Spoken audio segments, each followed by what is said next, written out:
Welcome to beautiful Bicentennial Park. I'm Jerry Bressler, the director, and one of only many who have worked very hard to bring this production to you tonight.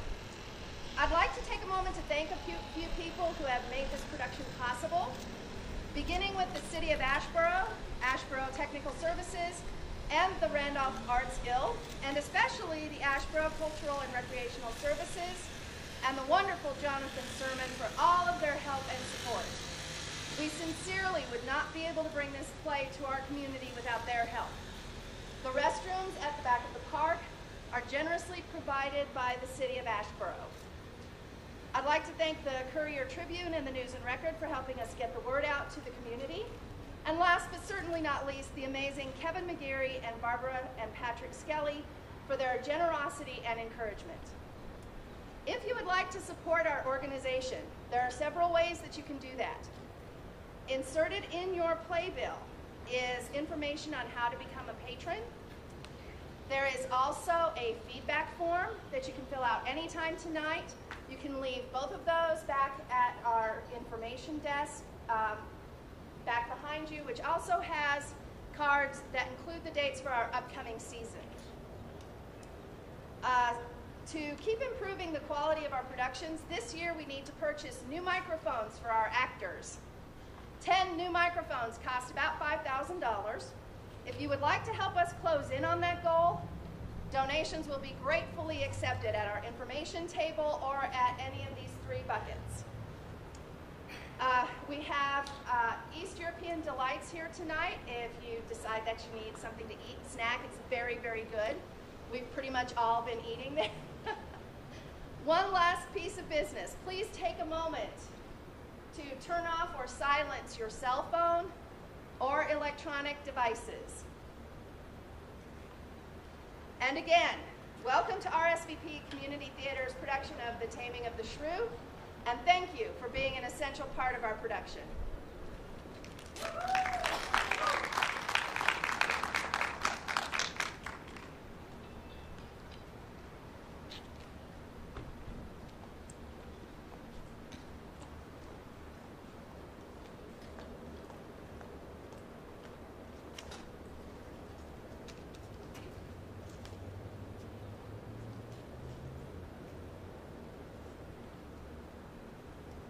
For the great desire I had to see fair Padua, I will ride for fruitful Lombardy, the pleasant garden of great Italy. And with my father's love and leave am armed, and with his goodwill have I peace and left, and to Padua come, as one who leaves a shallow plash to plunge in the deep, and with satiety seeks to quench his thirst. Gentle mastermind, I am in all affected at your still. Glad that you thus continue your resolve to study the sweets of sweet philosophy. Only good master, while we do admire this virtue and this moral discipline, let's be no stoics nor stocks. I pray, sir, no profit grows where no pleasure is taken. In brief, sir, study what you most affect. Gramercy's Tranio, well dost thou advise. If beyond our word come ashore, and put us at once in readiness to obtain a lodging, fit to entertain such friends as in time Padua shall beget. But stay a while, what company is this? Gentlemen, importune me no further, for how I am firmly resolved, you know, not to bestow my youngest daughter before I have a husband for the elder. If either or both of you doth love Caterina, because I know you well and love you well, leave you shall have to court her at your pleasure. To cart her, rather. She's too rough for me. There, Hortensio, will you any wife? I pray you, sir, is it your will to make a stale of me amongst these mates? Mates, maid? How mean you that? No mates for you unless you are a kinder, gentler mold. If faith, sir, you shall never need to fear. I wish it is not halfway to her heart. But if it were, doubt not her care should be to comb your noodle with a three-legged stool and paint your face and use you like a fool. Good Lord, deliver us from all such devils. And me too, good Lord. Hush, master, here's some good pastimes word that wenches start or wonderful forward. But in the other silence I do see maids mild behavior and sobriety. Peace, Tranio. Well said, master. Mum, engage your field. Gentlemen, that I may soon make good on what I have said, Bianca, go in, and let it not displease thee, dear child, I would love thee nevertheless. Oh, a pretty pet. Just put a finger in the eye, she knew why. Sister, content you in my discontent. Sir, to your pleasure, humbly I subscribe. My books and instruments shall be my company, on them to look and practice by myself.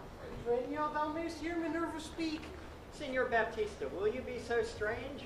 Sorry am I that our goodwill affects Bianca's grief so. Why will you mule her up, Baptista, for this fiend of hell, and make her bear the penance of her tongue? Gentlemen, I am resolved.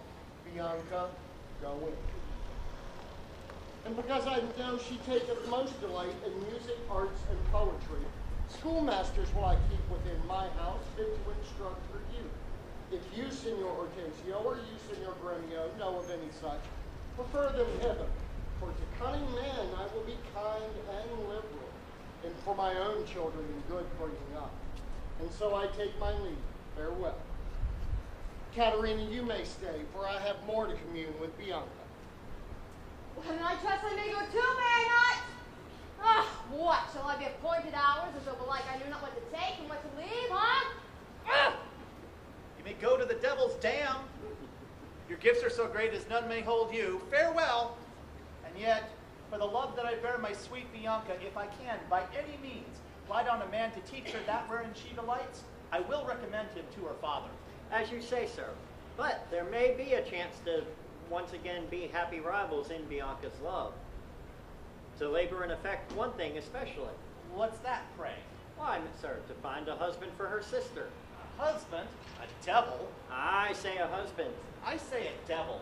Thinkest thou, Hortensio, that though her father be very rich, that any man would be such a fool as to be married to hell? Tush, Gremio. Though it pass your patience and mine to endure her loud alarms, there be good fellows in the world would take her with all her faults and wealth enough. I cannot say. I would as lief take her dowry with one condition, to be whipped at the high cross every Sunday. Faith, as you say, sir. But it shall be so far forth friendly maintained that by helping Baptista's eldest daughter to a husband, we set his youngest free for a husband, and have to it a fresh, sweet young Bianca. He that runs fastest gets the ring. What say you, Signor Gremio? I am agreed. I would that I would give the best horse in Padua to him to begin his wooing, that would thoroughly woo her, wed her, bed her, and rid the house of her. Come on. Pray, sir, tell me, is it possible that love should of a sudden take such hold? Tranio, till I found it to be true, I never thought it possible or likely, but as I stood here idly looking on, I found the effect of love and idleness. And now in plainness do confess to thee, Tranio, I burn, I pine, I perish, Tranio, if I achieve not this young modest girl. Counsel me, Tranio, for I know thou canst. Assist me, Tranio, for I know thou wilt.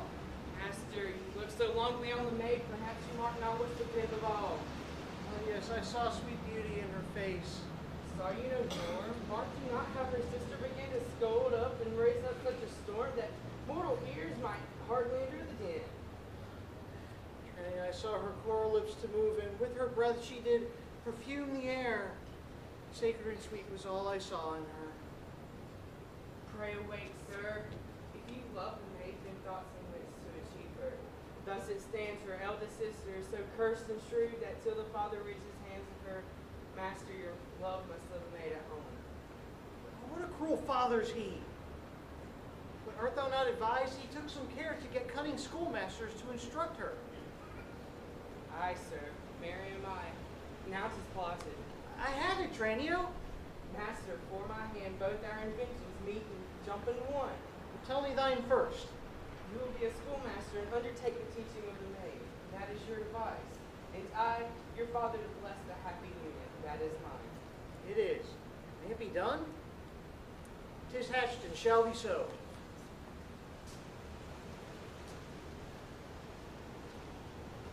Oh, Verona, for a while I take my leave to see my friends in Padua, but of all my best beloved and approved friend Hortensio, I trow this is his house. Here, Sir Gremio, knock, I say. Knock, sir. Whom shall I knock? Is there someone here who has abused your worship? Villain, I say knock me here soundly. Knock you here, Oh. Villain, I say, knock me at this gate and wrap me well, or I'll knock your knave's pate. My master has grown quarrelsome, huh? If I knock you first, I know who after would come by the worst. Faith, sir, and you'll not knock, I'll ring it. I'll try how you can sulfise sandwich. Yeah, masters! Masters! My master's grown mad! Villain, knock when I bid you. Now, what's the matter? My old friend Grumio and my good friend Petruchio. How do you all in Verona? Signor Hortensio, come you to part the fray? Rise, Grumio, rise. We will compound this quarrel. Nay, it's no such matter, sir. What he alleges in Latin. If this not be a lawful reason for me to leave his service, listen, he bid me rap him and knock him. Well, is that any way for a servant to abuse his master, being for all I see 2 and 30 pip out? Senseless villain, good Hortensio. I bade the rascal knock upon your gate and could not get him from my heart to do it. Knock at the gate.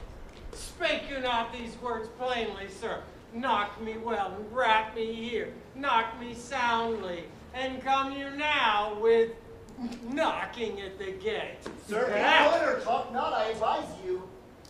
Patience, Petruchio. I am Grumio's pledge.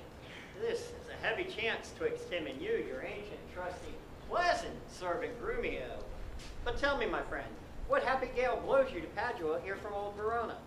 Oh, such winds as scatter young men through the world to seek their fortunes further from home, where small experience grows. But in a few, Senor Hortensio, thus it is with me. Antonio, my father, is deceased, and I've thrust myself into this maze, happily to wive and thrive as best I can. Crowns in my purse have I, and goods at home, and so I'm come abroad to see the world. I could, Petruchio, introduce thee to a wife. Rich enough, but her only fault, and it is fault enough, is that she is intolerable curse. But thou art too much my friend, and I'll not wish thee to her. Senor Hortensio, twixt such friends as we, few words suffice. Therefore, if you know one rich enough to be Petruchio's wife, as wealth is burden of my wooing dance, where she as foul as was Florentius' love, as old as Sybil, as cursed and shrewd as Socrates' Anthony, or worse, where she as rough as are the swelling Adriatic seas, yeah, I come to wive it wealthily in Padua. If wealthily, then happily in Padua. He tells you flatly what his mind is.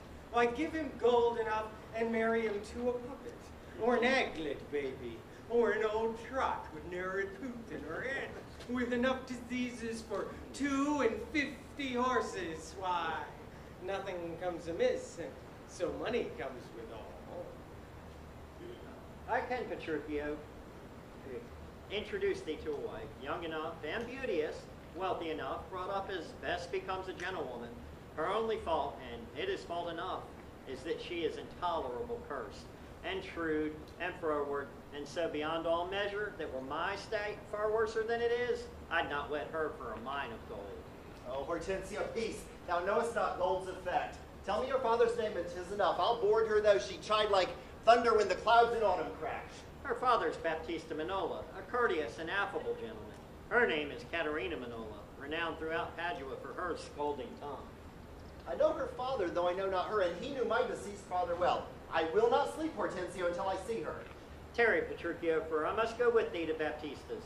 For in Baptista's keep my treasure lies. He hath the jewel of my life in hold, his youngest daughter, the beautiful Bianca, and her withholds from me. Supposing it a thing impossible for the faults previously rehearsed, that none would ever woo Caterina. This order hath Baptista issued. None shall have access unto Bianca until Caterina the Cursed have got a husband. Caterina the Cursed, a title for the maze of all titles, the worst.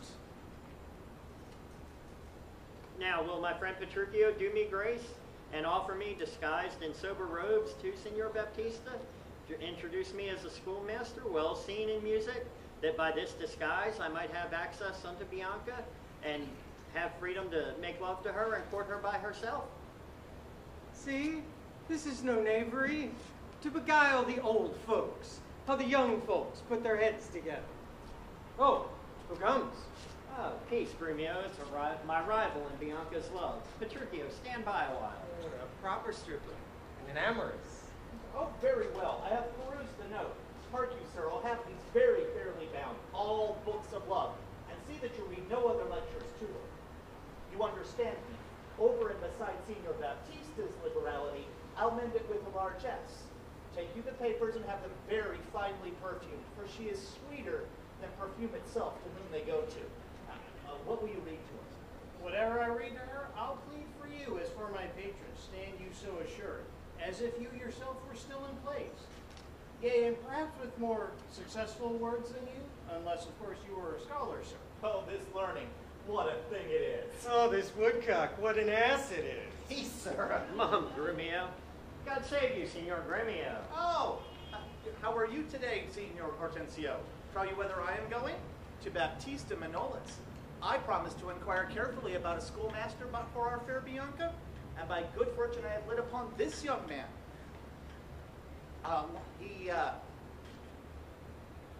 He's been long studying at Reims. He is well read in poetry and in books. Good ones, I warrant you. As a chance happens, I too have met a man who promised me to help me to another, well versed in music, to instruct our fair Bianca. And let me by no whit be behind in duty to our fair Bianca, so beloved of me. So beloved of me, and that my deeds shall prove. That his back shall prove. Romeo, now is not the time to vent our love. Speak me fair, and I'll tell you news, indifferent but good for either. By chance I have met this man, hath promised to undertake to woo Caterina, and to wed her if her dowry pleases. Oh, so said, so done as well. Hortensio, have you told him all her faults? Oh, I know she is an irksome, brawling scold. If that be all, masters, I hear no harm. Oh, no sayest me so, friend. What countryman? Born in Verona, old Antonio's son. My father dead, my fortune lives for me. I do hope good days and long to see. Oh, sir, such a life with such a wife were strange, but if you have a stomach to God's name, you will have me assisting you in all. But will you woo this wild cat? Why came I hither but to that intent? Think you a little din can daunt mine ears?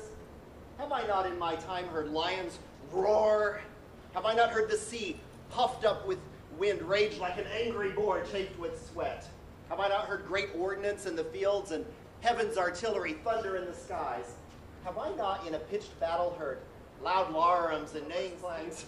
And do you tell me of a woman's tongue that gives not half so great a blow to bear as will a chestnut in a farmer's fire tush tush fear boys with bugs? He fears none. Hortensio, hark. This gentleman is happily arrived, my mind presumes, for his good and ours. I promised him we would help him with his charge of wooing whatsoever. Oh, and so we shall, provided that he win her. I wish I were as sure of a good dinner.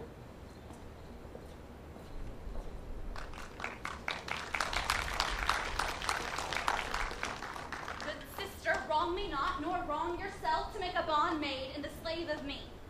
Untie my hands, I'll pull them off myself. Yea, all my raiment to my petticoat, or whatever you command me will I do, so well I know my duty to my elders.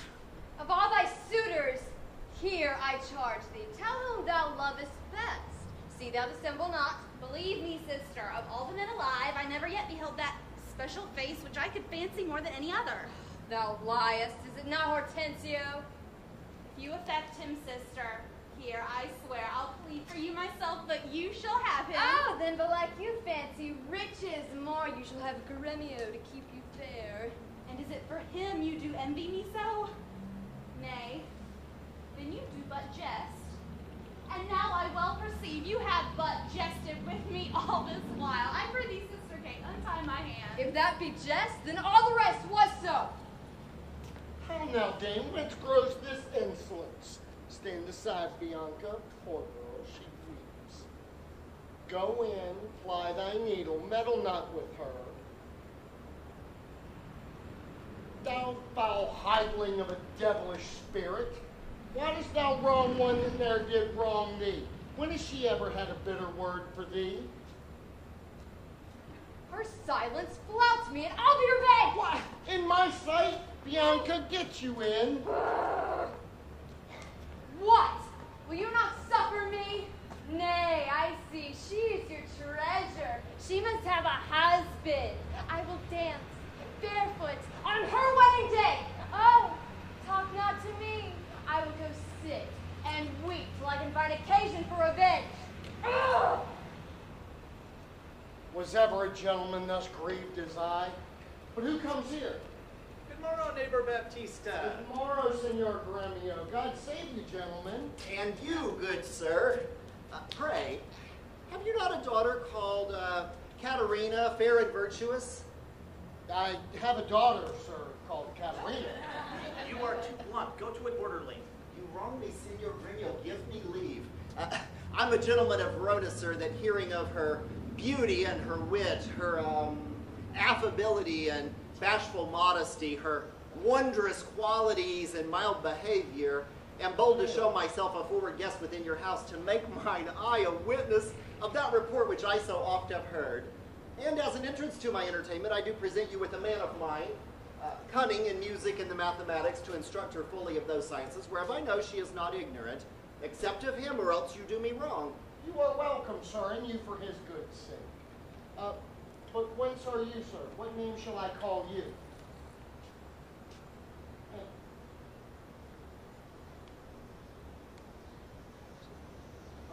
In this I know, my daughter Katerina, she is not for your turn, the more my grief. Oh, I see you mean not to part with her, or else you like not of my company? Oh, mistake me not, sir, I speak as but I find. But what is your name, sir? What shall I call you? Oh, Petruchio is my name, born in Verona, old Antonio's son, a man well known throughout all Italy. I knew him well. You are welcome for his sake. Saving your tale, Petruchio, I pray. Let us that are poor petitioners speak as well. You are marvelous forward. Oh, pardon me, Senor Gremio, I would fain be doing. I doubt it not, sir, but you will curse your wooing. Neighbor Baptista, this is a gift very grateful, I am certain. To express the like kindness, allow me to present you with this young man, long studying at Reims, is learned in Greek and Latin and other languages, as the other is in music and mathematics. I pray you accept his service. 1,000 thanks, Senor Gremio. Welcome, sir. You shall see your pupils presently. Sirrah, lead these gentlemen to my daughters, bid them that these are their tutors, and to use them well. We shall go walk a while in the orchard and then to dinner. You are passing welcome, and so I hope you think yourselves. Senor Baptista, my business asketh haste, and every day I cannot come to woo. You knew my father well, and in him me, left solely heir to all his lands and goods, which I have bettered rather than decreased. Then tell me, if I get your daughter's love, what dowry will I have with her to wife? Upon my death, 1/2 of all these lands, and in hand 20,000 crowns. And for that dowry, I'll assure her of her widowhood, being that she survived me, to all my lands and leases whatsoever. Let specialties therefore be drawn between us, that covenants may be kept on either hand. When that special thing is obtained, that is her love, for that is all in all. Why, that is nothing, for I tell you, Father, I am as peremptory as she is proud-minded, and where two raging fires do meet together, they will consume the thing that feeds their fury. Though little fire grow great with little wind, yet extreme gusts will blow out fire and all. So I to her, so she yield to me, for I am rough and woo not like a babe. Well mayest thou woo, and happy be thy speed, but be thou armed for some unhappy words. I to the proof, as mountains are to winds that shake not, though they blow perpetually. How now, friend, why dost thou look so pale? If I look pale, it is for fear. Will my daughter not prove a good musician? Daughter will sooner prove a good soldier. Iron may hold her, but lutes never will. Can thou not break her to the lute? No, for she hath broke the lute to me.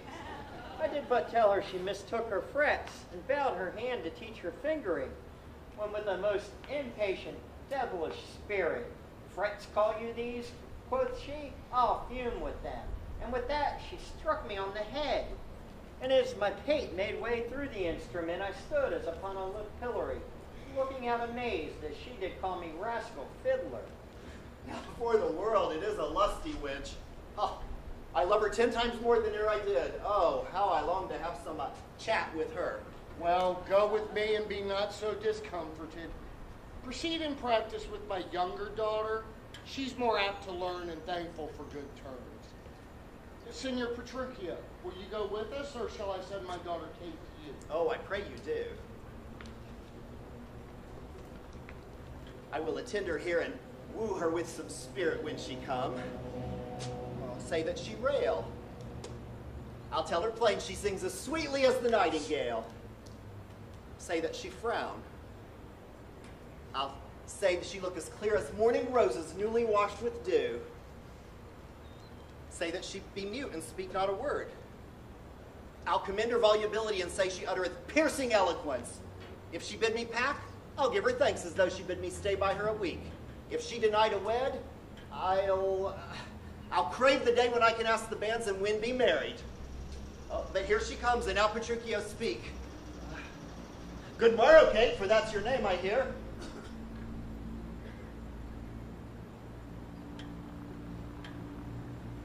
Well, have you heard, but something hard of hearing?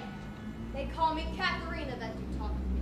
Oh, you lying faith, for you are called Plain Kate and Bonnie Kate and sometimes Kate the Curse. But Kate, the prettiest Kate in all Christendom, Kate of Kate Hall, my super dainty Kate, for dainties are all Kates, and therefore Kate, take this of me, Kate, of my consolation, hearing thy mildness praised in every town, thy virtues spoke of, thy beauty sounded, though not so deeply as to thee belongs, myself am moved to woo thee for my wife.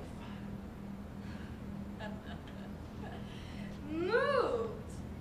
In good time, let him that moved you hither remove you hence. I knew at first you were immovable. What's a movable? A joined stool. Well, now, sit it. Come, sit on me. Asses are made to bear, and so are you. Women are made to bear, and so are you. Jade few of me, you mean. Alas, good Kate, I will not burden thee for knowing thee to be but young and light. Too light for such a swain as you to catch, and yet as heavy as my weight should be. Should be? Should be, but this is... Well taken, like a buzzard. Oh, slow-winged turtle, will a buzzard take thee? God, for a turtle as he takes a buzzard. Oh, come, you wasp. In faith, you are too angry. If I be waspish, best beware my sting. Oh, my remedy is then to pluck it out. Aye, if the fool could find it where it lies. Who knows not where a wasp wears his sting in his tail? In his tongue. Whose tongue? Yours, if you talk of tails, and so farewell. What, with my tongue in your tail? Nay, come again, good Kate. I am a gentleman. That I'll try. I swear I'll cuff you if you strike again. Oh, some of you lose your arms if you strike me. For if you strike me, you are no gentleman, and if no gentleman, no arms. Oh, a herald. Oh, put me in thy books. What's your crest? Coxcomb? A combless cock, so Kate shall be my hen. Oh, no cock of mine to crow to like a craven. Oh, come, Kate, come. You must not look so sour. It's my fashion when I see a crab. Why, here is no crab, therefore look not so sour. There is. There is. Then show it me. Had I glass, I would. You mean my face? Well, aim, such a young one. By St. George, I am too young for you. Yet you're withered. 'Tis with cares. Care not. Nay, hear you, Kate, in sooth you skate not so. I chafe you if I tarry. Let me go. I'm not a wit. I find you passing gentle. Who's told me you were rough and coy and sullen, and now I find report a very liar, for you are pleasant, gamesome, passing courteous, but slow in speech, yet sweet as springtime flowers. Oh, thou canst not frown. Thou canst not look askance and bite the lip as angry wenches will, nor hast thou pleasure to be cross in talk, but with mildness entertainest thy wooers, with gentle conference, soft and affable. Where'd you study all this goodly speech? It is extempore from my mother wit. Oh, a witty mother, witless else her son. What, am I not wise? Yes, keep you warm. Marry, and so I mean, sweet Katharina, in thy bed. Therefore, setting all this chat aside, thus in plain terms, Your father has consented for you to be my wife, your dowry agreed upon, and will you, nill you, I will marry you. Oh, come, Kate. I'm a husband for your turn, and by this light, whereby I see your beauty that makes me like you so well, you must be married to no man but me, for I am he was born to tame you, Kate, to bring you from a wild Kate to a Kate conformable as other household Kates. Here comes your father, never make denial. I must and will have Katerina to my wife. How now, Signor Petruchio, how speed you with my daughter? Oh, how but well, sir, how but well. 'Twere impossible that I should speed amiss. How now, daughter Katerina, in your gums? Oh, call you me daughter? Oh, I promise you, you have shown a tender, fatherly regard to wish me wed to one half lunatic, a madcap ruffian, and a swearing jack that thinks with oaths to face the matter out. Father, 'tis thus. Thyself and all the world that talked of her have talked amiss of her. If she be cursed, it is for policy. For she is not froward, but as modest as a dove. She is not hot, but temperate as the morn. And to conclude, we have agreed so well together that upon Sunday is the wedding day. I'll see thee hanged on Sunday first. Hark, Petruchio, she says she'll see thee hanged first. Be patient, gentlemen. I choose her for myself. If she and I be pleased, what's that to you? 'Twas bargained twixt us twain, being alone, that she shall still be cursed in company. I tell you, 'tis incredible to believe how much she loves me. Oh, the kindest Kate. She hung about my neck, and kiss on kiss she vied so fast, protesting oath on oath that in a twink she won me to her love. I know not what to say. God give you joy. Give me your hands. 'Tis a match. Amen. We will be witnesses. Father and wife and gentlemen, adieu. I must to Venice, for Sunday comes apace, and we'll have rings and things in fine array, and kiss me, Kate will be married on Sunday. Was e'er a match cropped up so suddenly? Patience, for I play a merchant's part and venture on a desperate march. 'Twill bring you gain, or perish on the seas. The gain I seek is quiet in the match. No doubt he hath got a quiet catch. Now, Baptista, to your younger daughter, this is the day we have long looked for. I am your neighbor, and I was suitor first. 'Tis deeds must win the day. Tell me, Signor Gremio, what can you assure her? Well, as you know, my house within the city is richly furnished with plate and gold and pewter and brass and all things pertaining to house and housekeeping. Then at my farm, I have 100 milch kine at the pail, 60 fat oxen standing in the stalls, and all things answerable to that portion. Myself am struck in years, I must confess, and if I died tomorrow, all this would be hers. If whilst I live, she will be only mine. I am thus resolved. As you know, Sunday next will Katerina be married. Now on the Sunday after that, will Bianca be bride to you. And so I take my leave and thank you. Adieu, good neighbor.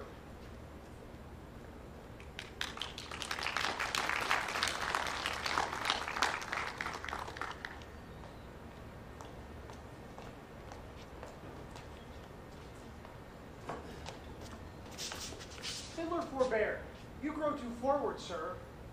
Have you so soon forgotten the entertainment her sister Katerina welcomed you withal?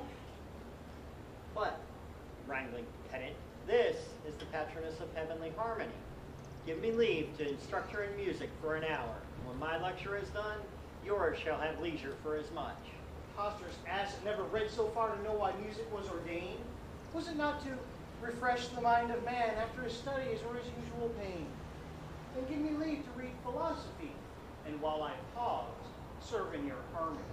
Sirrah, I will not bear these braids of thine. Why, gentlemen, you do me double wrong to strive for that which resteth in my choice. I'm no preaching scholar in the schools. I'll not be tied to hours nor appointed times, but learn my lessons as I please myself. And now, to cut off all strife here, sit we down, take you your instrument, and play you the whiles. His lecture will be done ere you have tuned. You'll leave his lecture when I'm in tune? That will be never. Tune your instrument. Where left we last? Here, madam. ibat simuis, hic est sagiatellus, hic steterat priami, regia celsa senis. Construe them. Hic ibat, as I told you before, simuis, I am Lucentio. Hic est, son unto Vincentio of Pisa. Sagiatellus, disguised thus to get your love. Hic steterat, and that Lucentio that comes a-wooing. Priami is my man Tranio. Regia, bearing my port. Celsa senis, that we might beguile the old pantaloon. Madam, it's now in tune. Let's hear.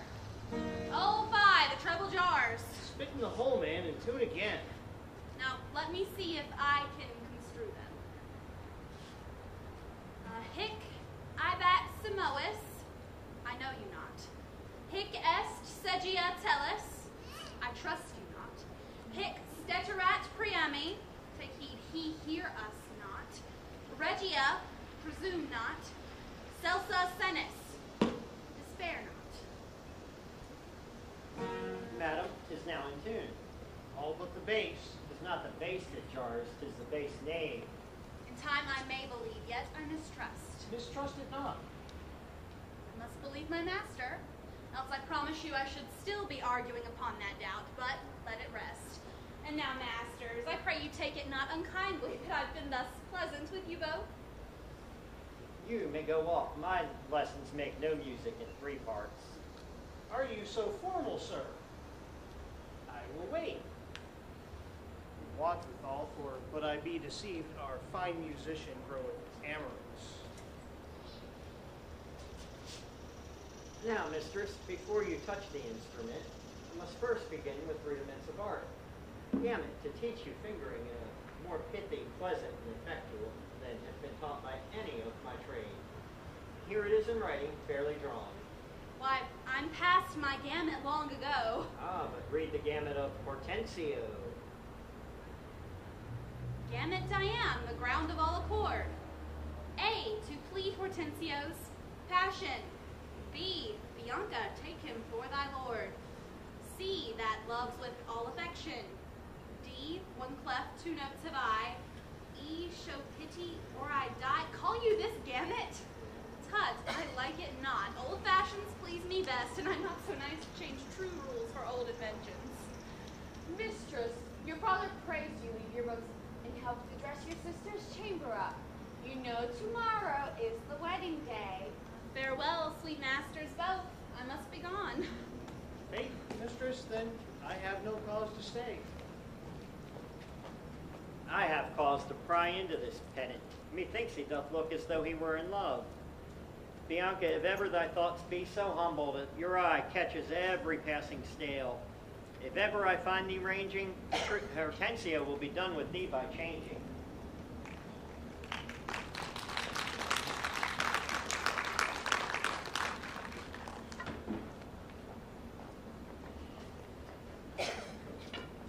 Tis the appointed day that Petruchio and Caterina should be married, and yet we hear not of our son-in-law.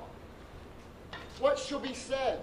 What mockery is this to want for the bridegroom when the priest attends to speak the ceremonial rites of marriage? What say you, Senor Gremio, to this shame of ours? No shame but mine. I must forsooth be forced to give my hand opposed against my heart unto a mad-brained Roosby, full of spleen, who wooed in haste and means to wed at leisure. I told you, I, who was a frantic fool, hiding his bitter jest and blunt behavior, and to be noted for a merry man, he'll woo 1,000. Point to the day of marriage, makes feasts, invites friends, and proclaim demands. Yet never means to wed where he hath wooed. Now must the world point at poor Caterina and say, lo, there is the mad Petruchio's wife, if it would please him to come and marry her. Patience, Caterina, and good Baptista. Upon my word, Petruchio means but well. Whatever fortune stays him from his appointed hour, though he be blunt, I know him passing wise. Though he be married, yet withal he's honest. Caterina had never seen him, though. Go, girl, I cannot blame thee now to weep. Such a sin would vex a very saint, much less one of thy impatient humor. Master! Master! News, old news, and such news as you never heard of. News old and new, how can this be? Was it not news to hear Petruchio is coming? Is he come? No. What then? He is coming. When will he be here? And he stands where I am and sees you there. What are thy old news then? Ah, Petruchio comes in a new hat and an old jerkin and an old pair of breeches, thrice turned, a pair of boots that used to be candle cases, one buckled, the other laced. 'Tis some odd humor that pricks him to this fashion, but oft times he does go about mean apparel. I'm glad he's come, no matter how apparel. Oh, where be these gallants? Who's at home? You are welcome, sir. Yet I come not well. Not so well apparelled, it would seem. Were it better I should rush in thus, but where is Kate? Where's my lovely bride? How does my father? Gentles, methinks you frown, and wherefore gaze this goodly company as though they saw some wondrous monument, some comet or unusual prodigy? Sir, you know it is your wedding day. First we were sad you were not come, now sadder still you come so unprovided. Fie, doff this habit, a shame to your estate, and an eyesore to our solemn festival. And tell me, what occasion of import hath kept thee far so long from thy bride? Tedious and word to tell and harsh to hear, sufficeth I come to keep my word. But where is Kate? I stayed too long from her. The morning whereas 'twas time we were at church. See not your bride in these unreverent robes. Go to my chamber, put on clothes of mine. Not I, believe me, thus I'll visit her. But thus I trust you will not marry her. Good sooth, even thus, therefore have done with words. To me she's married, and not unto my clothes.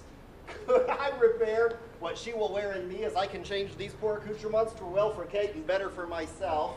But what a fool am I to stay and chat with you when I should bid good morrow to my lovely bride and seal that title with a kiss. He hath some meaning in his mad attire. We will persuade him, be it possible, to put on better ere he go to church. I'll after him and see the event of this. Were it not that my fellow schoolmaster doth watch Bianca's steps so narrowly, for good methinks to steal our marriage. And once performed, let all the world say no.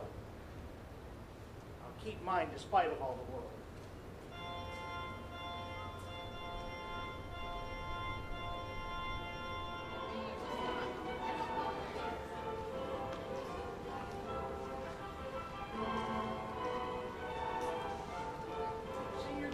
Came you from the church? Oh, as willingly as ever I came from school. And are the bride and bridegroom coming home? Oh, the bridegroom? 'Tis a groom indeed, a grumbling groom, and that the girl shall find. Why, curster than she? 'Tis impossible. Oh, he's a devil, a very fiend. She's a devil, the devil's damned. Huh, she's a lamb, a dove, a fool to him. I tell you, Sir Lucentio, when the priest should ask if Caterina should be his wife, "Aye, by God's wounds," quoth he, and swore so loud that the priest, all amazed, let fall the book. And as he stooped again to pick it up, the bad-brained bridegroom gave him such a cuff that down fell priest and book and priest. "Now take them up," quoth he, "if any list." What said the wench when he rose? Oh, she trembled and shook. For why? He stamped and swore as if the vicar meant to cozen him. Then, after many ceremonies done, he calls for wine. A health, as if he'd been aboard, carousing to his mates after a storm. Then he takes up the muscadel, drinks that down, throws the sops in the sexton's face, and after all this, clasps the bride about the neck and gives her lips such a clamorous smack that at the parting, the church did echo. And after me, I know the rout is coming.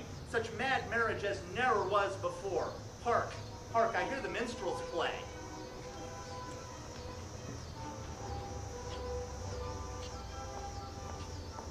Oh, Well, gentlemen and friends, I thank you for your pains. I know you think to dine with me today and have prepared great store of wedding cheer, but so it is. My haste doth call me hence, and therefore here I mean to take my leave. 'Tis possible you'll away tonight. Oh, I must away today before night come. Let me entreat you. Stay till after dinner. Oh, it may not be. Let me entreat you. It cannot be. Let me entreat you. Oh, I am content. Are you content to stay? I am content you shall entreat me stay. Yet still not stay, entreat me how you can. Nay, now, if you love me, stay. Grumio, my horse. Aye, sir, they're ready. The oats have eaten the horses. Nay, then, do what thou canst. For I will not go today, no, nor tomorrow, not until I please myself. The door is open, sir, there lies your way. You may be jogging whilst your boots are green. As for me, I'll not be gone till I please myself. You may prove a jolly, surly groom and take it on you at the first so roundly. Kate, content thee. Prithee, be not angry. Oh, I will be angry. What hast thou to do? Father? Be quiet. He will stay at my leisure. I'm married. Now it begins to work. Gentlemen, forward to the bridal dinner. I see a woman may be made a fool had she not the spirit to resist. Well, they will go forward, Kate, at thy command. Obey the bride, those that attend on her. Go to the feast and revel and domineer, carouse full measure to her maiden head. Be mad and merry, or go hang yourselves. But as for my bonny Kate, she must with me, for I will be master of what is mine own. She is my goods, my chattels. She is my house, my household stuff, my field, my barn, my horse, my ox, my ass, my anything. Here she stands, touch her whoever dare. I'll bring mine action on the proudest he that stops my way in Padua. Nay, let them go, a couple of quiet ones. Went they not quickly, I should die with laughing. Of all mad matches, never was the like. Mistress, what's your opinion of your sister? That, being mad herself, she's madly mated. Oh, I warrant you, Petruchio is cated. Friends and neighbors, though bride and bridegroom want to supply places at the table, we'll have no junkets at this feast. Lucentia, you will take the bridegroom's place, and let Bianca take her sister's room. Shall sweet Bianca practice how to bride it? She shall, Lucentio. Gentlemen, come, let's go.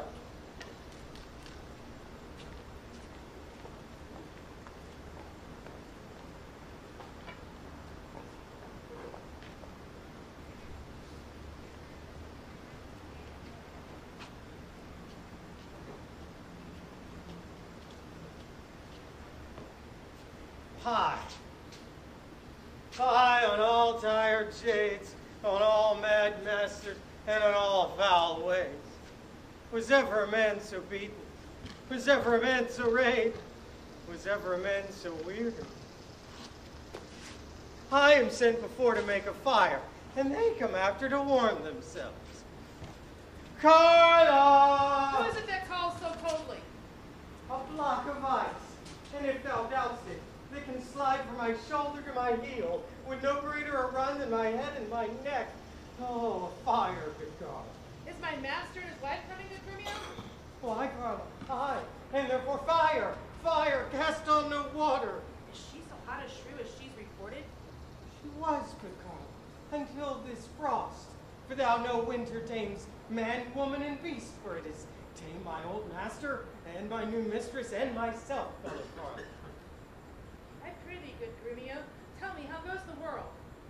Cold world, Carla, in every office but thine, and therefore fire, do thy duty and have thy duty, for thy master and mistress are almost frozen to death. The fire is ready. Tell me the news. Why therefore fire? I was almost frozen to death. Is the cook here? Is the supper ready? Are the rushes strewn, the cobwebs swept, the carpets laid, and everything in order? All things is ready. Baby, tell me the news. First, no, my horse is tired, and my master and mistress fallen out. out of their saddles and into the dirt, and thereby hangs the tail. Let's have it with you. Lend thine ear. Here. There! That is to feel a tale, not to hear a tale. And therefore is called a sensible tale. And that covered your ear was but to beguile listening. I begin. We were coming down a foul hill, my master behind my mistress. Both of one horse? What's that to thee? Why a horse? Oh, thou tell the tale. Had thou not crossed me, thou would have heard how my mistress fell, and under her horse, and how the bridle burst, and how he beat me because the horse stumbled, and how I lost my crumpet, and many things of worthy memory that shall now die in oblivion, and thou go unexperienced to thy grave. By this reckoning, he is more shrew than she. Aye, and that thou and the proudest of thee shall know when they arrive. How near is our master? Almost at hand, alighted even thus, and cock's passion silence. I hear my master. Where be these knaves? What? No man at door to hold my stirrup nor take my horse? Here, sir. Here, sir. Here, sir, here, sir, here, sir, here, you logger-headed and unpolished grooms, what? No attendance, no regard, no duty. Where is that foolish knave I sent before? Here, sir, as foolish as I was before. You peasant swain, did I not bid you meet me in the park? Go, rascals, go and fetch my supper in. Where is the life that late I lived? Where are those? Come, Kate, be welcome. Sound, sound, sound, sound. Come be merry. When? Off with my boots, you rogues, you villains. Where are my slippers? Shall I have some more cake? Wash up and be heartily welcome. You whoreson villain, will you let it fall? Patience! I pray you, 'twas a fault unwilling. A whoreson, beetle-headed, flap-eared knave. Come, Kate, sit. I know you have a stomach. Will you give thanks, sweet cake, or else shall I? What is this? Mutton? I. Who brought it? I. 'Tis burnt, and so is all the meat. What dogs are these? Where's that rascal cook? How durst you villains bring this from the dresser and serve it thus to me that love it not? There, take it to you, trenchers, cups, and all. I pray you, husband, be not so disquiet. The meat was well if you were so contented. Yea, I tell you, Kate, 'twas burnt and dried away, and I am expressly forbid to touch it, for it engenders choler and planteth anger. 'Twere better that we both should fast, since of ourselves are choleric, than to feed it with such over-roasted flesh. Oh, be patient. Tomorrow it will be mended. For this night we shall fast for company. Oh, come, I'll show thee to thy bridal chamber.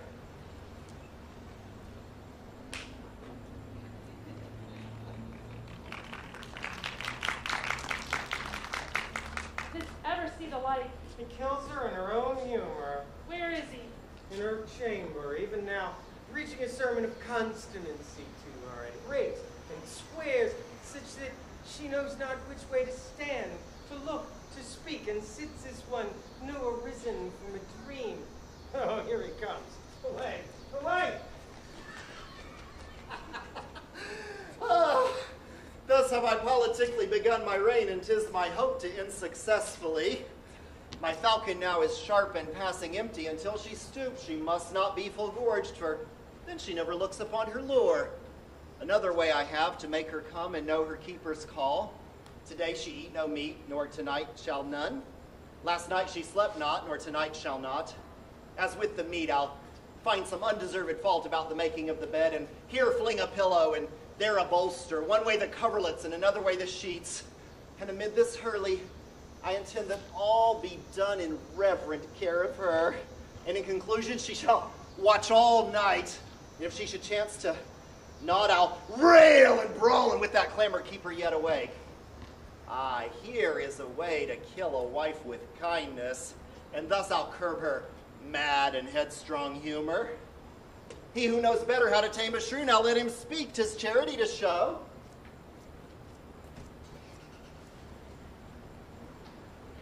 Is it possible, friend, that our Mistress Bianca don't love any other but Lucentio? I tell you, sir, she bears me fair in hand. See the honesty in my words. Stand by a while, Romeo, and watch the manner of his teaching.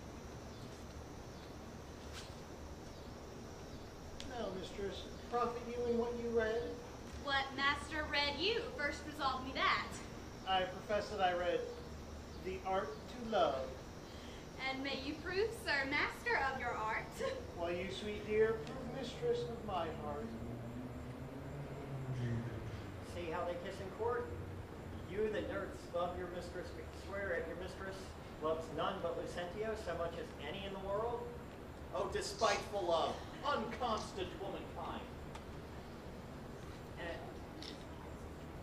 I'm sorry, Romeo, but as you can see, here's my hand, and here I firmly vow never to woo her no more, but do solemnly forswear her as one unworthy of all the former favors that I have fondly flattered her withal.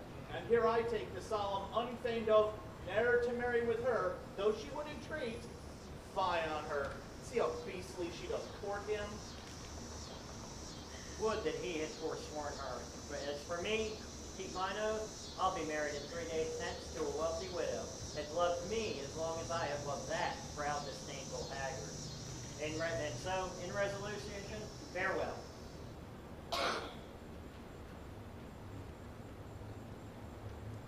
Mistress Bianca, bless you with such graces to a lover's blessed case. Nay, I have forsworn you with Hortensio. Gremio, you jest, but have you both forsworn me? Mistress, we have. Then we are rid of him.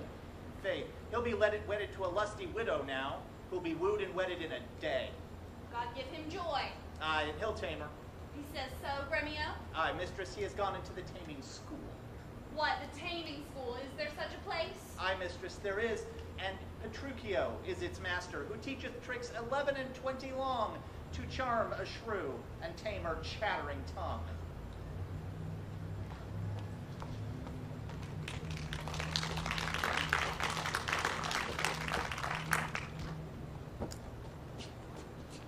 No, forsooth, I dare not, for my life. The more my wrong, the more his spite appears. What? Did he marry me to famish me? Beggars that come unto my father's door upon entreaty of present alms. If not, they meet elsewhere with their charity.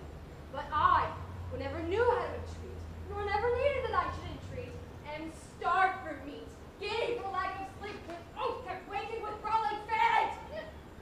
And that respites me more than all these wants. He does it under name of perfect love, as who should say whether I should eat or sleep, for deadly sickness or present death. I pity you. Go and get me some repast, I care not what, so long as it be wholesome food. What say you to a neat's foot? Tis passing good, I pray thee, let me have it. 'Tis too choleric a meat, I think. Oh, how about a nice tripe, finely broiled? Like it well, good Grumio, fetch it me. I think it's too choleric. How about a nice piece of beef and mustard? Oh, dish I do love to feed upon. The mustard's too hollow. Why then the beef, let the mustard rest. Nay, without the mustard, thou will get no beef of Grumio. Then both, or one, or whatever thou wilt. Okay, the mustard without the beef. Go, get thee gone, thou false deluding slave! And feedest me with the very name of me! Sorrow on thee, and the path of you that thrive upon my misery! Go! Get thee gone, I say! Oh, how fares my Kate? What, sweeting all amort? Mistress, what cheer? It's day, cold as can be. Oh, pluck up thy spirits, look cheerfully upon me. Thou seest my diligence, love, to dress thy meat myself and bring it thee. Oh, to be sure, sweet Kate, this kindness merits thanks. Well, what, no word? Nay. Then thou lovest it not, and all my pains assorted and approved. Here, take away this dish. I pray you let it stand. The poorest service is repaid with thanks, and so shall mine before you touch the meat. Thank you, sir. Fine, you Petruchio, this is your doing. Madam, I'll keep company with you. Kate, eat apace, and then, my honey love, will we unto thy father's house to revel it as bravely as the best, with silken coats and caps and golden rings, with ruffs and cuffs and farthingales and things, with scarves and fans and double change of bravery, with amber bracelets, beads, and all this knavery. What, hast thou dined? The seamstress stays upon thy leisure to deck thy body in ruffling treasure. Come, seamstress, let us see these ornaments, lay forth your work. Here is the cap your worship did bespeak.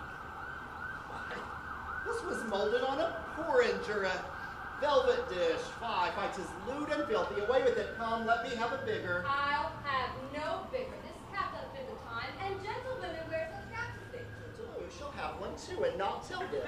That shall be never. Why, sir, I trust I may have leave to speak. And speak I will. I'm no child. No, babe, you're better than a derby to say my mind, and if you cannot, best you stop your ears. My tongue will tell the anger of my heart, or else concealing it. And rather shall I will be free even to the uttermost as I please in words. Thou sayest true, it is a paltry cap. A custard coffin, a bauble, a silken pie. Oh, I love thee well, and that thou likest it not. Love me or love me not, I like the cap. If I will have her, I will have none. Oh, thy gown? Come, seamstress, let's see it. Oh, mercy God, what masquerading stuff is here? What is this, a sleeve? 'Tis like a demi-cannon. I'll have none of it. Go and make your best of it. See, she's liable to have neither cap nor gown. You bid me make it orderly and well, according to the fashion and the time. Marian, I did, but if you be remembered, I bid you not to mar it to the time. Be gone. I never saw a better fat-shaped gown, more quaint, more pleasing, more commendable. The like you mean to make a puppet of me. Aye, true, she means to make a puppet of thee. She says your worship means to make a puppet of her. Oh, monstrous arrogance, thou liest, thou thread, thou thimble, thou flea, thou knit, braved in my own house with a skein of thread. Away, you rag, you ring, and I tell thee I that thou hast marred her gown. Your worship is deceived. The gown is made just as my master had direction. Romeo gave order how it should be done. I gave her no order.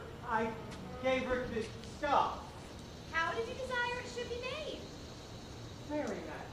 With needle and thread. Ah, did you not request to have it cut? Aye, madam. Cut out, but not cut to pieces.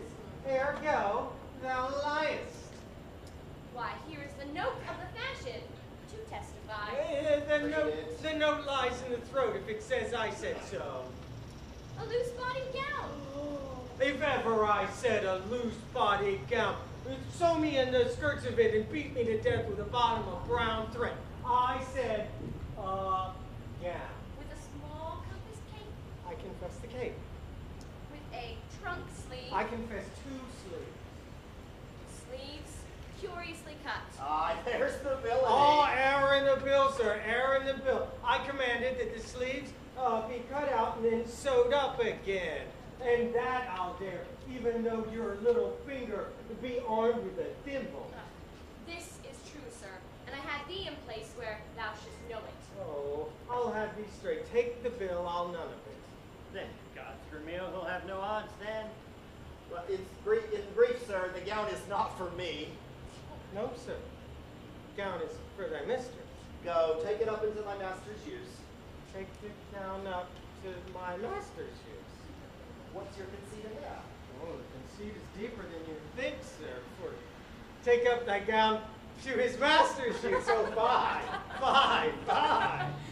Hortensio, say thou wilt see as the seamstress pay. Be gone and hence, and say no more of this. Come away, I'll see thee paid for thy gown. Commend me to thy master.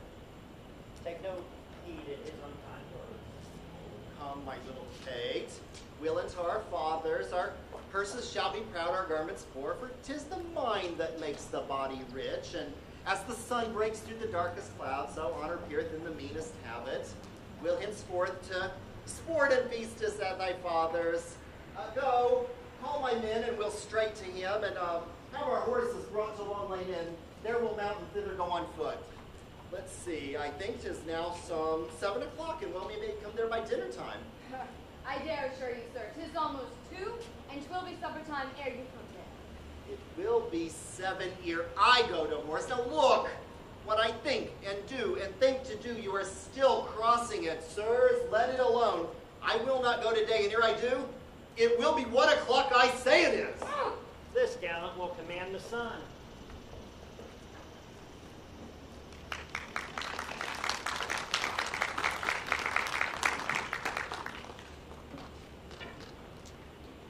Senor Baptiste, you are happily met.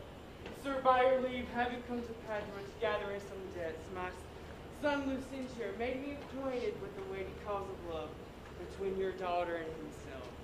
And for the good report I hear of you, and for the love he beareth to your daughter, and she to him, to stay him not too long, I am content in a good father's spirit to have him matched.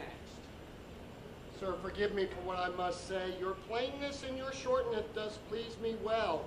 Right true it is your son Lucentio here doth love my daughter, and she loveth him, or else both dissemble greatly in their affections. Therefore, if you say no more than this, that as a father you will deal with him and pass my daughter a sufficient dowry, the match is made, the deal is done, you shall have my daughter with consent. Oh, I thank you, sir. Where then do you know best we be of feet and such assurance taken, as shall either part's agreement stand? Well, not in my house. Lucentio, you know. Pitchers have ears, and I have many servants, and old Gremio hearkens still, and happily we might be interrupted. Then at my lodging, and it like you, sir, there doth my father lie, and there this night we'll pass the business privately and well. Send for your daughter by your servant here. It likes me well. I'll bid Bianca make her ready straight, and how she's like to be Lucentio's wife.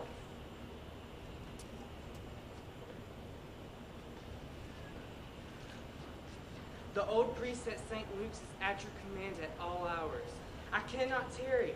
I knew a wench married in an afternoon as she went to the garden for parsley to stuff a rabbit. And so may you, sir, and so adieu, sir. I go to St. Luke's to bid the priest. Be ready. I may and will if she be so contented. If she will be pleased, then wherefore have I to doubt? Hap what hap may, I'll roundly go about her. Come, once more toward our fathers. Oh, good Lord, how bright and goodly shines the moon. The moon? The sun. It is not moonlight now. I say it is the moon that shines so bright. I know. It is the sun that shines so bright. Now, by my mother's son, and that's myself, it will be moon or star or what I list, or ere I journey to your fathers. Go, fetch your horses back again, evermore crossed and crossed, nothing but cross. Do as he says and we'll never go. Forward. Pray you if you come so far, be it moon or sun or whatever you please. And in short, if you please to call it brush candles, I vow it will be so for me. I say it is the moon. I know it's the moon. Nay, then you lie, for it is the blessed sun. And Chirpio, May go. God be blessed! It's the sun. But sun it is not when you say it is not. And the moon changes even as your mind. What you will have it named, that it is, and so it shall be for Katharina. But Chirpio, go thy ways. The field is won. Come forward, forward, thus the bull should run, not unluckily against the bias, but soft. Company is coming here. Good morrow, gentle mistress, where away? Now tell me, Kate, and tell me truly too, hast thou beheld a fresher gentlewoman? What war of white and red within her cheek? What stars do spangle heaven with such beauty as these two eyes become this heavenly face? Fair lovely maid, once more good day to thee. Sweet Kate, embrace her for her beauty's sake. It will make a man mad to make a woman of him. Young, budding, virgin, fair and fresh and sweet, whither away? Where is thy abode? Happy the parents of so fair a child.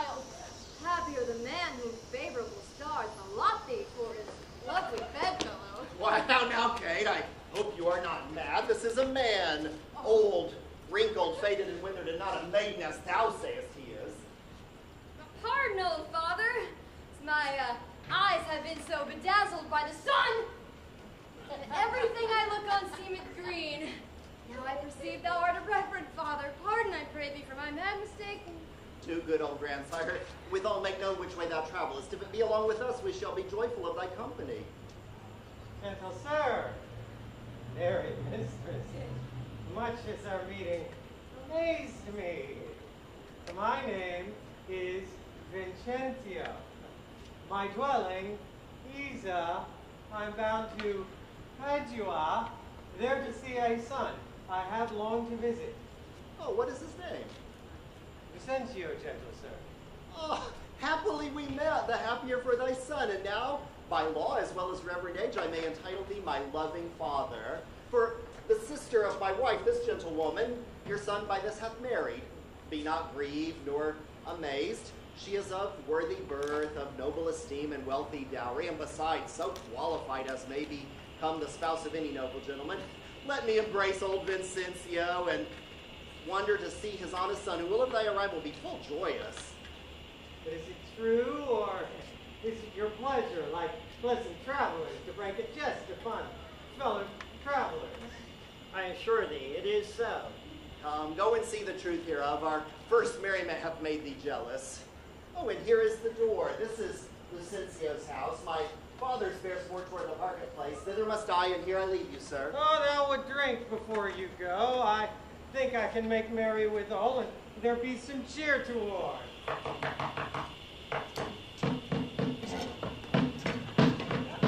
I see that Max he would be down the gate. Is Signor Lucentio within sight? He's within, sir, but not to be spoken withal. Yeah. What if a man brought him £100 or two to make merry withal? Keep your £100 to yourself. He shall need none so long as I live. Nay, I told you, sir, your son is well beloved in Padua. You see, sir, to leave frivolous circumstance, I pray you, tell Signor Lucencio that his father is come from Pisa and is here at the door to speak with him. Thou liest. His father comes from Padua and here looking at thee. Art thou his father? Aye, sir, so his mother says, if I may believe her. Why, how now, gentlemen? Why, this is flat knavery to take upon you another man's name. Lay hands on the villain. I believe it means to cozen somebody in this city under my countenance. Come hither, you rogue. Help! Here's a madman will murder me! Help, son, help! Help, Senior Baptista! Prithee, Kate, let us stand aside and see the end of this controversy. What are you, sir, that would offer to beat this man? What am I, sir? What are you, sir? Oh, immortal gods! Oh, fine villain. Is the man lunatic? Sir, you seem a sober ancient gentleman by your habits, but your words show you a madman. What, sir? What concerns you if I wear pearl and gold? I thank my good father that I'm able to maintain it. Thy father? You mistake, sir. Oh, lay hands on him. Call forth in the Duke's name. Oh, my son, my gentle son, what have you done with my son? Call forth an officer to carry this magnate to the jail. Carry me to the jail? Stay, he shall not go to prison. Talk not, Senor Gremio. I say he shall go to prison. Take heed, neighbor Baptista. I dare swear this is the correct Vincentio. Swear if thou darest. I dare not swear. Away with the daughter, to the jail with him. Are the strangers abused? Oh, mortal. God, yeah. Pardon, sweet father? My son lives? Pardon, dear father. How is thou offended?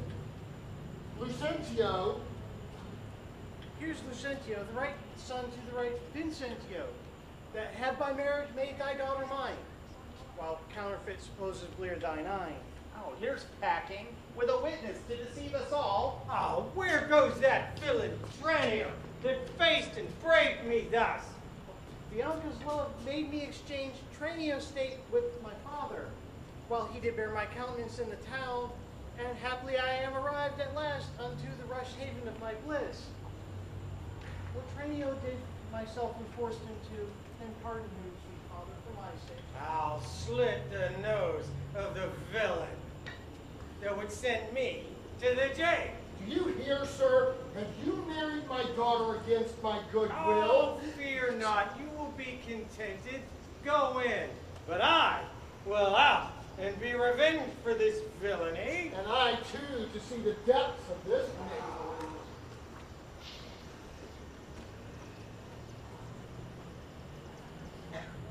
Look not pale, Bianca. Thy father will not frown. My cake is dough, but I'll in among the rest, out of share of everything but my share of the feast. Husband, let's follow to see the end of this ado. Well, first kiss me, Kate, and we will. What, in the midst of the street? What, art thou ashamed of me? No, sir, God forbid, but ashamed to kiss.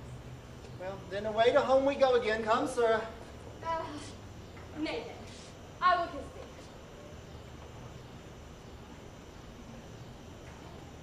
thee. Now, pray thee, love, stay. Oh, it's not this well. Oh, come, sweet Kate, better once than never, for never too late.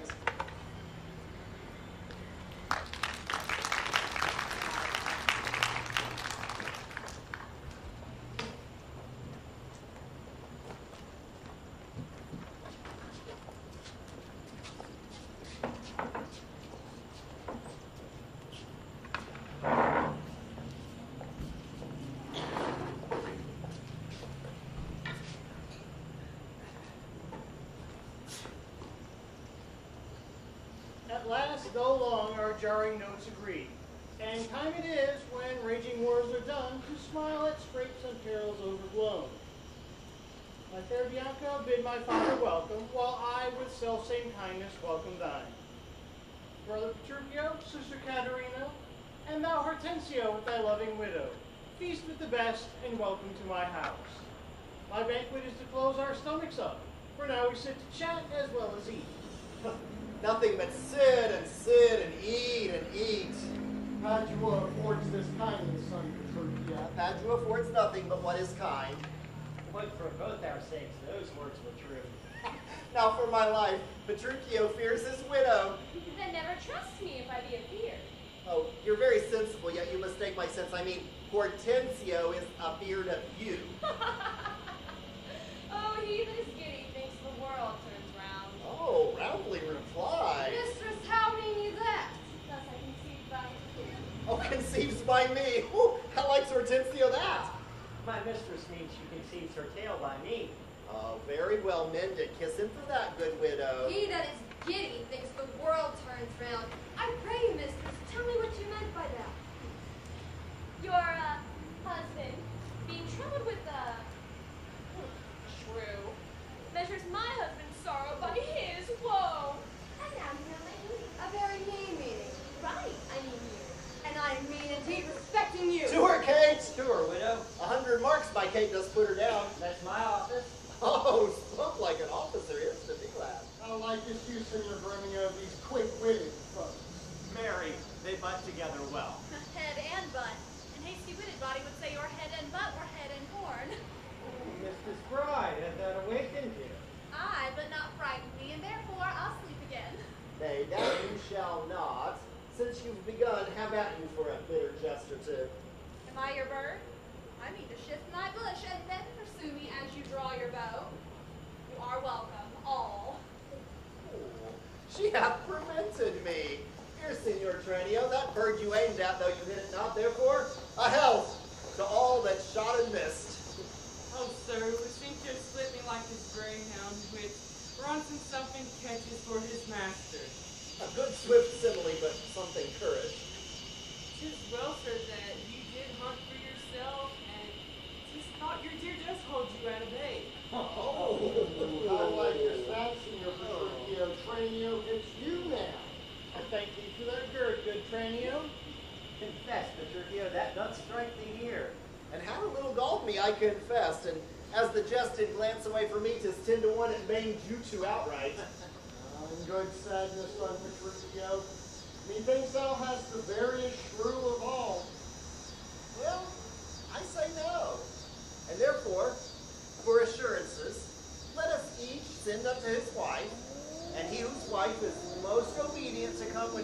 sends for her will win the wager we will propose. What's the wager? 20 crowns. 20 crowns. I'll venture so much of my hawker hound, but 20 times so much upon my wife. 100 then. 10. A match, 'tis done. Who shall begin? That will I. Servant, bid my mistress come to me. I'll go. I'll be your half in this, son. Bianca, come. I have no half. I'll bear it all myself. How now? What news? Sir, your wife says that she is busy and she cannot come. How? She is busy. She cannot come. Is that an answer? Aye, and a fair one too. Pray God, sir, yours send you not a worse. Well, I hope better. Sirrah, entreat my wife to come to me. Oh, entreat her. Nay, then she must needs come. This is a better answer than yours will give. But where's my wife? Sir, your mistress says she has some bully death at hand. She will not come to you. She bids you to come to her. Oh, worse and worse. She will not come. Oh, vile, intolerable, not to be endured. Go to your mistress. Say I command her to come to me. I know her answer. What? She will not. The fouler fortune mine, and there it end.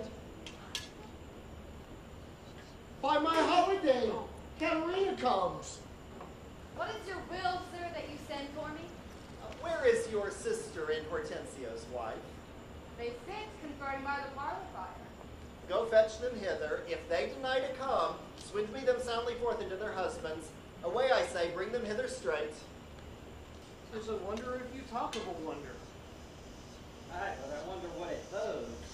Merry peace it bodes, and love, and quiet life, and awful rule, and right supremacy, and to be short, what not, that's sweet and happy. Fair befall thee, son Petruchio. The wager thou hast won, and unto their losses will I add 20,000 crowns. Another dowry for another daughter, for she is changed as she never has been. Nay, I'll win my wager better yet, and show more sign of her obedience, her new-built virtue and obedience. See where she comes, bringing your froward wives as prisoner to her womanly persuasions. Katerina, that cap of yours becomes you not. Off with that bauble, throw it underfoot. Oh, Lord, let me never have cause to sigh to have you brought to such a silly pass. Fie, what a foolish duty call you this? Would I your duty were as foolish? The wisdom of your duty, fair Bianca, hath cost me 100 crowns since supper time. The more fool you for laying on my duty. Katerina, I do charge thee. Tell these headstrong women what duty they do owe their lords and husbands. Come, you're mocking. We will have no telling. Come, we will, and I say first, begin with her. She shall not. I say she shall, and first, begin with her. Fie! Unknit that threatening, unkind brow, and dart not scornful glances from those eyes to wound thy lord, thy king, thy governor. It blots thy beauty, as frost dew rightly needs. A woman moved is like a fountain, troubled, muddy, ill-seeming, thick, bereft of beauty. And while it is so, not so dry or thirsty with deign to sip or touch one drop of it. Ah!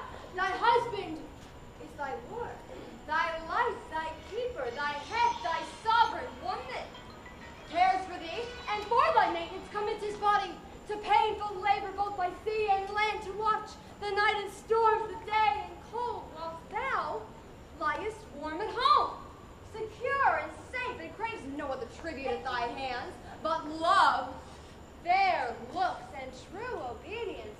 Too little payment for so great a debt. My mind hath been as big as one of yours. My heart is great, my reason happily more. To bandy word for word and frown for frown, but now I see our lances are but straws. Our strength is weak, our weakness has compared to seeming to be most, which we indeed least are, then failures. Oh! There is no boot, and place your hand below your husband's foot. A token of which duty, if he please, my hand is ready. Nay, if too many is a witch. Oh, come on and kiss me, Kate. Go thy ways, old lad, thou hast had. 'Tis a good hearing when children are toward. But a harsh hearing when women are froward. We three are married, but you two are sped. So come, Kate, let's to bed. 'Twas I won the wager, though you hit the white. So being a winner, God give you good night.